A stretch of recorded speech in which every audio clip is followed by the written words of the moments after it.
성탄은 하나님의 아들, 하나님 자신이 인간으로 온 거예요.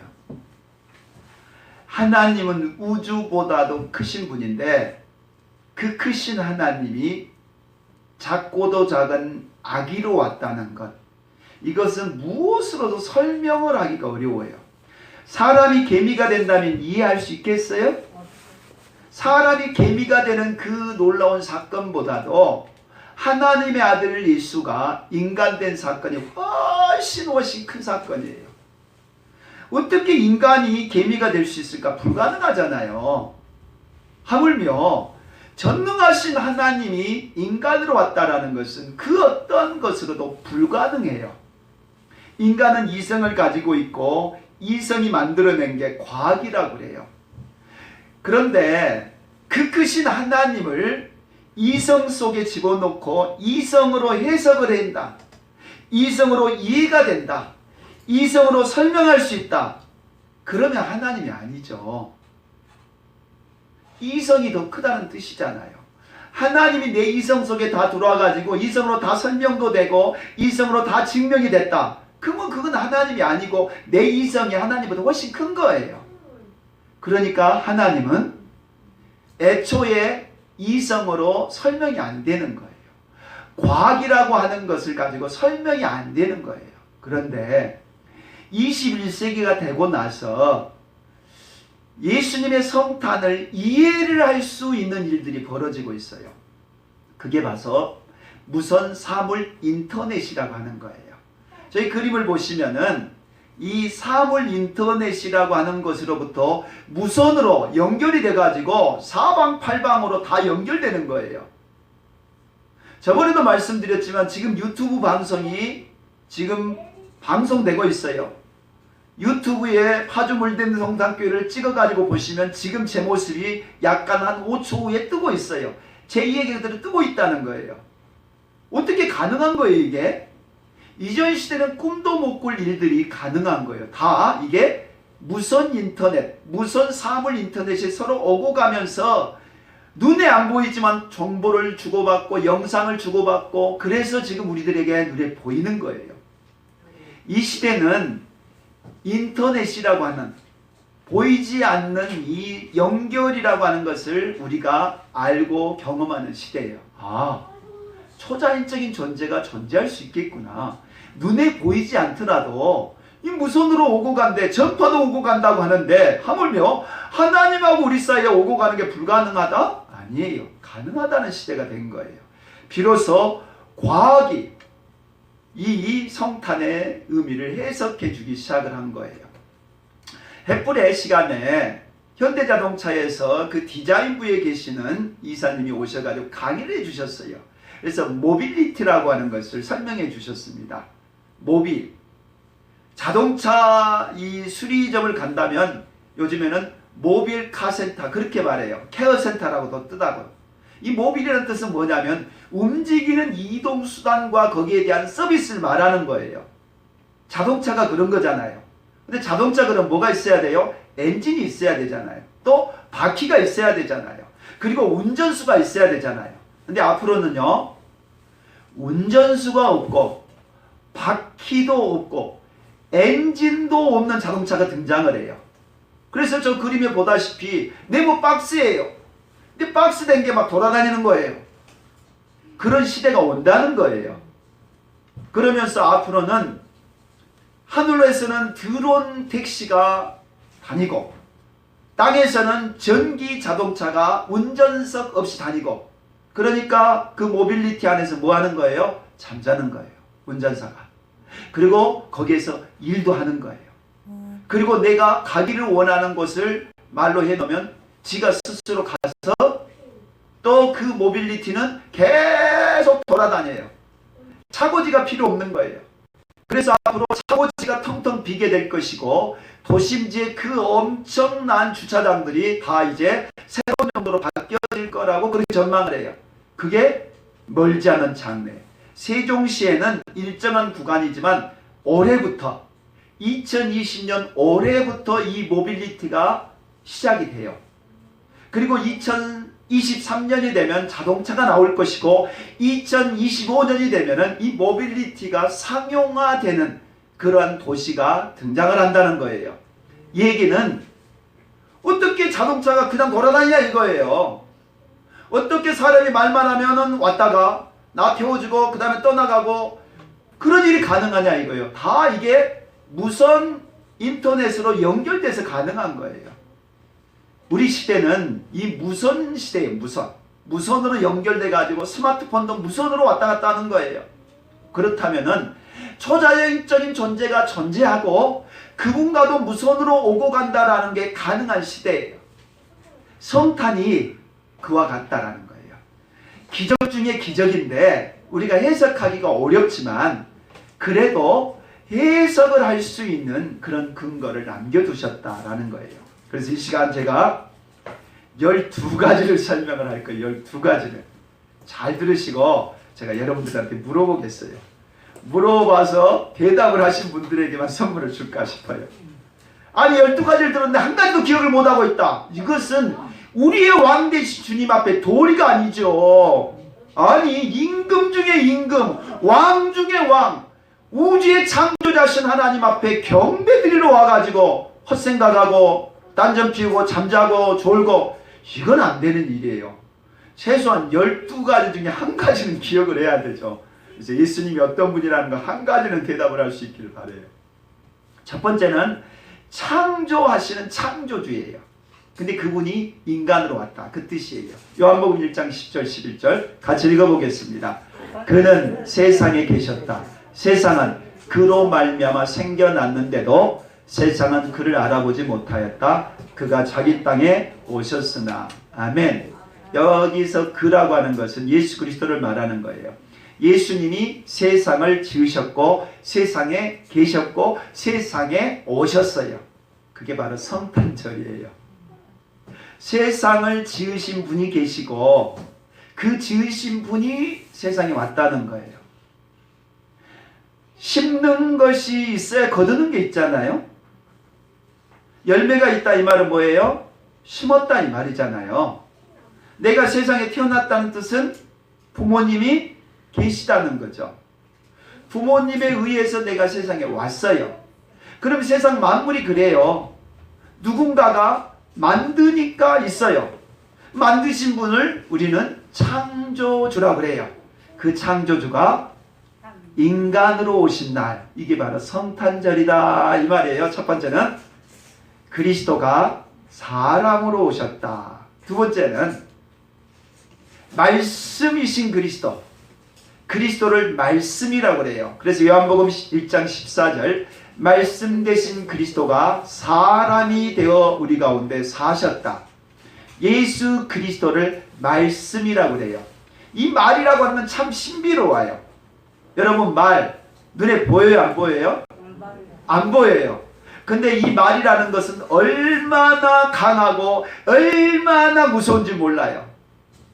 왜 사람들 속에 서로 싸우고 미워하고 서로 만나면은 인사도 안 하고 찡찡거리고 막 그래요? 뭐 때문에요? 말 때문에요. 말이 준 상처, 말이 주는 아픔 때문에 그래요. 말이라는 게 그렇게 대단한 거예요. 대통령의 말 한마디면 전쟁이 일어나요. 대통령이 남북한에 한번 붙어보자 라고 말했으면 전쟁이 일어나는 거예요. 말이 그렇게 중요해요. 근데 말은 눈에 안 보여요. 근데 실체는 있어요. 이와 같이 태초에 계시는 말씀도 동일해요. 근데 그 말씀이 인간으로 오셨다 이 말이에요. 그게 예수님이에요. 예수님은 말씀이셨고 그 말씀이 천지도 창조하셨고 그 말이 인간도 만들어냈고 그 말이 인간으로 오신 날, 그게 성탄절, 그게 말씀이 인간 되셨다. 세 번째 천국, 하늘나라가 이 땅에 온 날이에요. 무슨 나라? 하늘나라. 천국, 하늘나라, 하나님의 나라가 어디 왔다고요? 이 땅에. 그러면 그전에는 이 땅에는 하나님 나라가 있었다 없었다? 없었다 이 말이에요. 그 전에 하나님 나라의 모형이 에덴 동산이었어요. 에덴 동산을 만들어 놓으시고 아담과 하와를 통해서 천국, 하늘나라처럼 아름답고 행복하게 살라고 그랬어요. 그래서 그 세계에서는 아픔도 없었고 슬픔도 없었고 질병도 없었고 알코올 중독도 없었어요. 행복했어요. 우리가 어린아이 모습으로 태어날 때의 모습이 비슷해요. 어린아이 때는 모든 게 다 행복하잖아요. 근데 그 어린아이가 자라고서부터 이제 세상에 죄가 들어오고 그 죄 때문에 슬픔과 괴로움과 죽음까지 찾아와요. 그게 하늘나라의 모형에 가까웠던 에덴 동산이었어요. 근데 아담이 죄짓고 나서 그 에덴 동산을 쫓겨났고 그 에덴 동산을 잃어버리고 말았어요. 그럼 예수님이 왜 오셨냐? 에덴 동산을 다시 회복하러, 에덴 동산보다 더 영원하신 새 하늘 새 땅을 창조하러 오신 거예요. 그게 바로 하늘나라예요. 그래서 예수님은 임금으로 오셨잖아요. 임금이 바로 나라의 주인이잖아요. 나라의 왕이잖아요. 하늘나라의 왕으로 이 땅에 오셔서 하나님의 나라를 시작하셨어요. 그래서 이 자리에 계신 분들은 예수님을 믿는 하늘나라의 백성이에요. 할렐루야. 아멘. 우리가 하늘나라의 백성이에요. 하늘나라의 백성이니까 이 땅에서도 하늘나라의 자녀로 살다가 죽으면은 진짜 하늘나라에 간다 이 말이에요. 그래서 오늘은 천국이 이 땅에 온 날이에요. 아담에게 주신 언약을 성취하셨습니다. 고린도서 15장 47절 같이 읽어볼까요? 첫사람은 땅에서 났으므로 흙으로 되어 있지만 둘째 사람은 하늘에서 났습니다. 아멘. 첫사람은 누구를 말하면 아담을 말해요. 아담을 하나님은 어떻게 만드셨어요? 흙으로 만드셨죠. 그리고 흙으로 만든 것은 육체고 코에다가 생기를 불어넣으시니까 혼이 됐어요. 그래서 우리는 두 가지가 있어요. 육체가 있고 혼이라는 게 있어요. 죽는다는 것은 육체 가운데 있는 혼이 떠나가는 것을 죽음이다 그렇게 말해요. 산다라는 건 뭐예요? 육체를 가지고 있는 인간 속에 혼이 들어오는 거예요. 그게 몇 주인지는 정확히 모르지만 어린 아기가 혼을 가지고 있어요. 그래서 낙태를 하는 그 상황을 보게 되면 낙태를 하려고 의사의 가위가 들어가면 그 안에 있는 이 태 속에 있는 아이가 도망을 쳐요. 그러니까 안다는 거죠. 5개월, 6개월 될 때 그 태 속에 있는 아기가 알아요. 그 뜻은 혼이 이미 들어와 있다는 거예요. 아기로 태어난다 이 말은 육체 가운데 혼이 들어와 있다는 이 말이고, 숨이 딱 끊어졌다 이 말은 육체 가운데 혼이 떠났다 이 말이에요. 그래서 아담을 지으셨을 때는 육체로 지었어요. 그러니까 우리도 육체를 가지고 있어서 육체가 병들기도 하고 죽기도 한 거예요. 그런데 둘째 사람이 누굽니까? 둘째 아담, 예수 그리스도를 말한 거예요. 둘째 아담은 하늘에서부터 왔어요.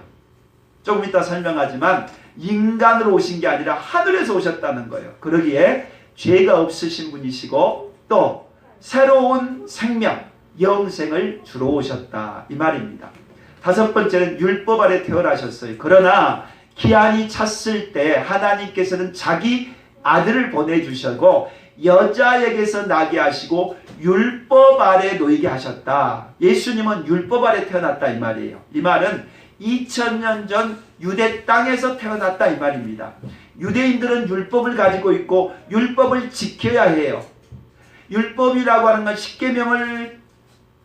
십계명을 중심으로 한 수많은 계명이에요. 그 계명 중에는 부모에게 거역하면 돌로 쳐서 죽이란 말도 있어요. 만약에 여러분들이 부모에게 거역한다면 이미 여러분 죽은 목숨과 같은 거예요. 그게 구약의 계명이에요. 얼마나 무서워요. 조그마한 잘못을 해도 돌로 쳐서 죽이는 게 구약의 계명이란 말이죠. 근데 예수님이 그 율법 아래 태어나셨다는 거예요. 그리고 그 율법을 다 지키셨어요.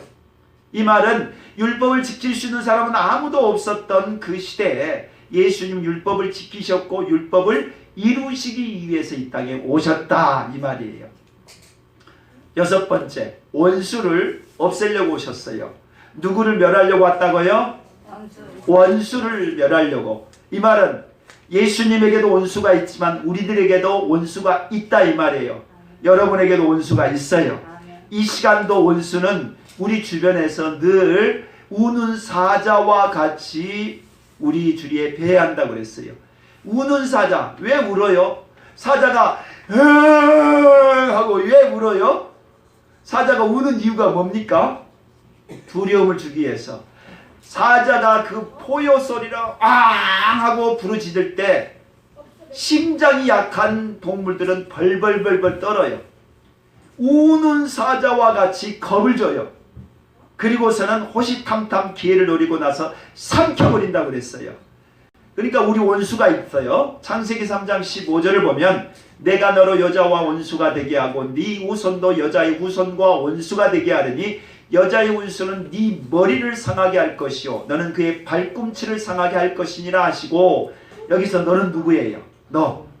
여자의 후손과 원수가 될 너. 그렇게 말씀하시면 안 되고 정확히 성경을 보시면 여기서 말하는 너는 뱀을 말하는 거예요. 뱀. 하와에게 와서 화를 선악과 따먹게 했고 아담에게 선악과 따먹어서 죄가 찾아오고 죄 때문에 죽게 된 이 장본인 누구라고요? 원수. 원수. 하나님은 에덴 동산 하늘나라의 모형이라고 그랬죠. 우리가 장차가는 하늘나라가 이 에덴 동산과 유사한 것이에요. 그 하늘나라의 모형인 에덴 동산을 만들어 놓으시고 두 가지 명령을 내리셨어요. 우리는 한 가지를 알고 있는데 두 가지예요. 첫 번째는 선악을 알게 하는 나무의 과실을 따먹지 말아라. 따먹으면 어떻게 된다? 죽는다. 반드시 죽는다. 이게 첫 번째 명령이었어요. 선악과를 따먹으면 죽는 거예요. 근데 인간은 따먹고 말았죠. 근데 그것과 함께 또 하나 말씀하신 명령이 있었어요. 그것은 에덴 동산을 지키라 라고 하는 명령이에요. 창세기 3장을 보면 에덴 동산을 만들게 하시고 에덴 동산을 지키라고 경작하라고 그들에게 말씀해 주신 대목이 나와요. 이 뜻은 뭐예요? 에덴 동산은 공격을 받을 수가 있고 에덴 동산은 침입자가 있고 에덴 동산은 시험하는 자가 있다 이 말이에요. 그러니까 지켜야 될 일이 있었던 거죠. 그래서 창세기 3장에 보면 뱀이 나타나요. 그리고 뱀이 말을 해요. 그리고 뱀이 뭐라고 그래요? 선악과를 따먹으라고 그래요. 근데 그런 뱀을 지켜야 했다는 거예요.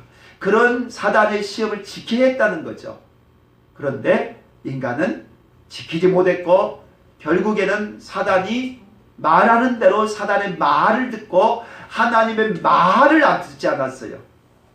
그러니까 하나님 말대로 사망이 찾아오고 결국 죽게 된 것이에요. 예수님 오신 것은 뭐하러 오신 거예요? 그 뱀, 그 사단, 그 원수, 우리의 대적을 멸하려고 오셨어요. 멸하시기 위해서는 어떻게 해야 돼요? 십자가에 죽으셔야 했던 거죠. 그리고 부활하심을 통해서 사단의 머리를 깨뜨리신 거죠. 사단의 사망 권세를 깨뜨리신 거고 이제는 마지막 남은 사단의 이 몸통, 꼬리 그걸 없애시기 위해서 재림하신 날 다시 오시는 거예요.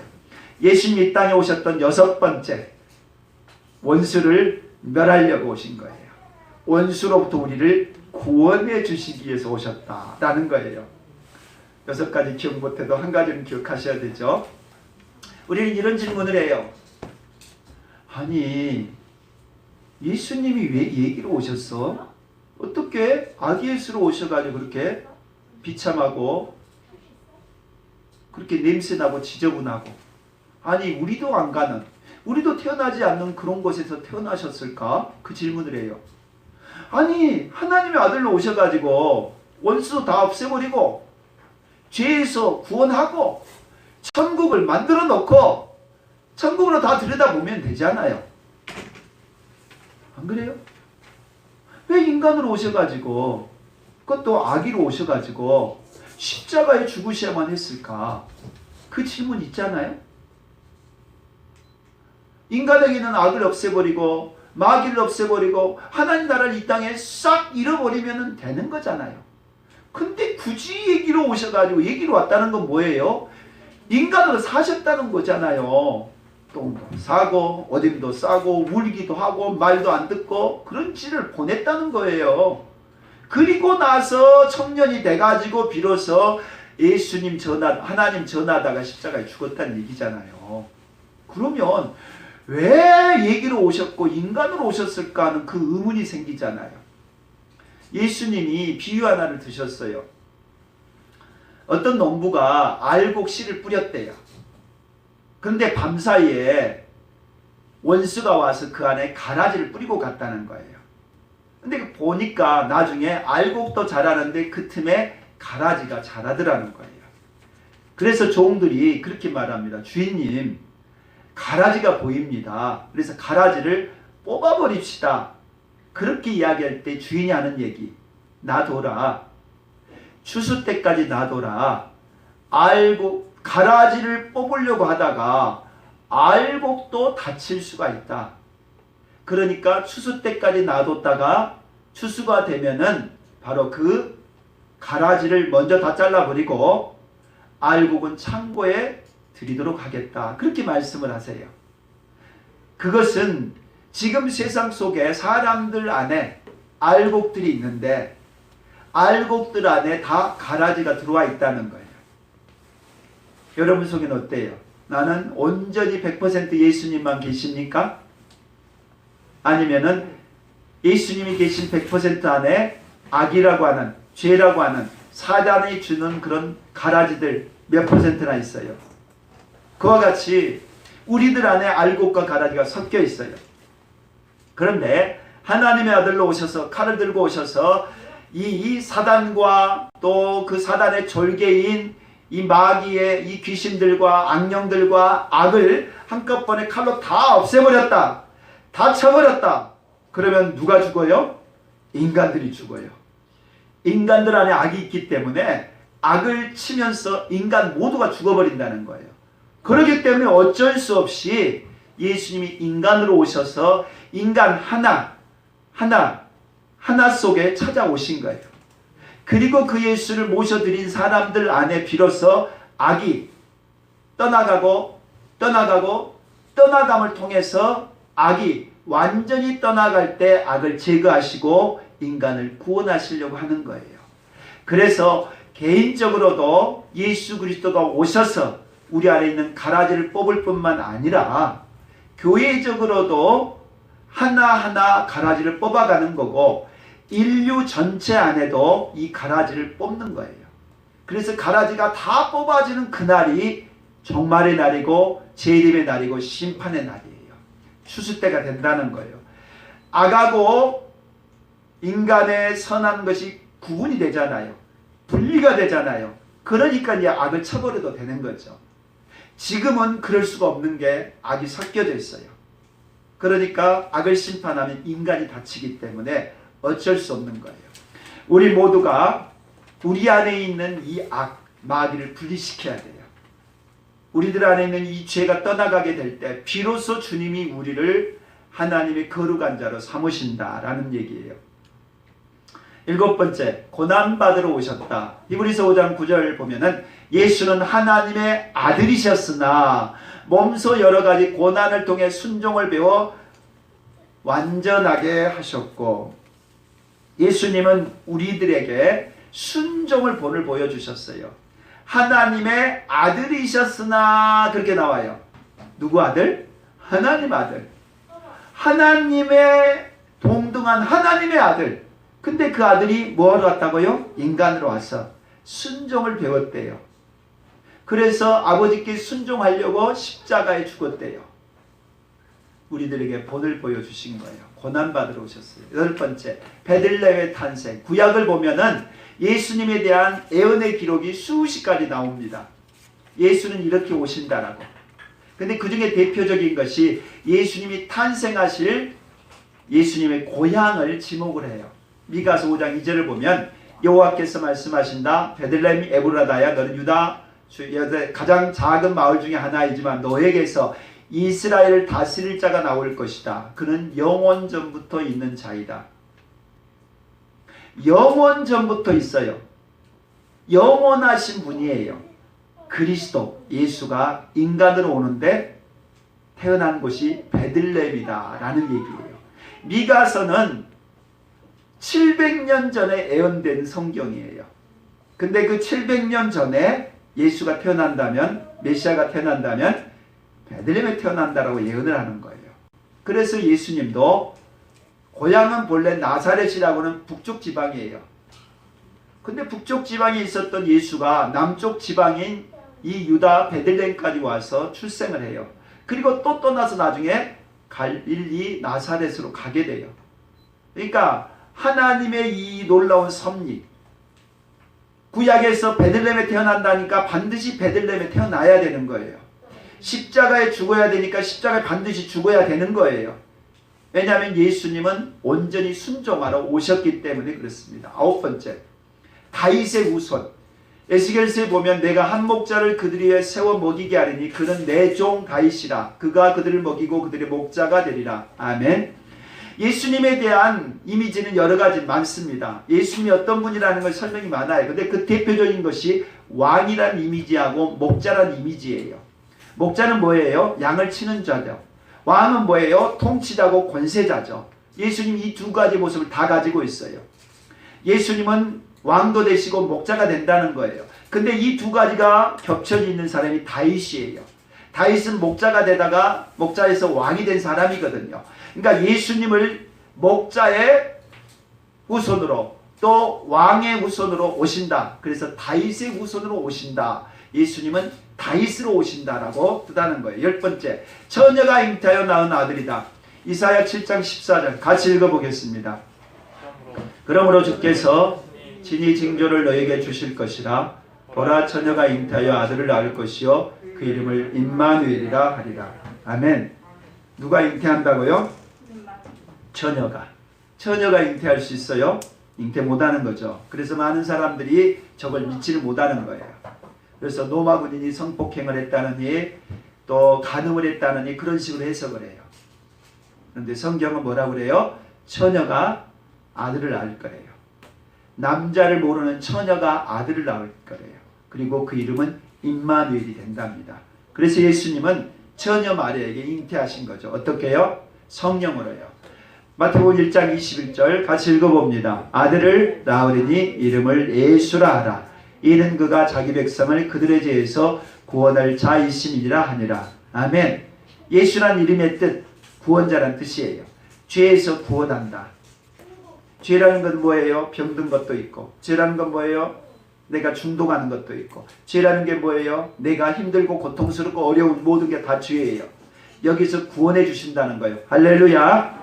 죽어서만 구원받는 게 아닙니다. 이 땅에서 구원받는 거예요. 그래서 예수를 믿게 되면 가난한 자가 부유하게 되고, 병든 자가 치료받게 되고, 중독자가 자유함을 얻게 되고, 깨어진 가정이 회복되어지고, 예수를 믿게 되면 우리 마음속에 상처가 치유되는 거예요. 왜냐? 구원자이기 때문에.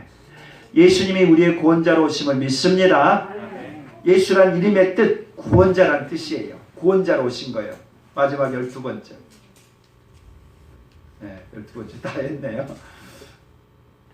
예. 말씀 마치고자 합니다. 선교사님으로부터 영상 하나를 받았습니다. 은혜라고 하는 손경문이라고 하는 분이, 손경민인가 하는 분이 쓰신 찬양이 있어요. 이 찬양이 참 마음에 와닿았습니다. 이런 내용이었어요.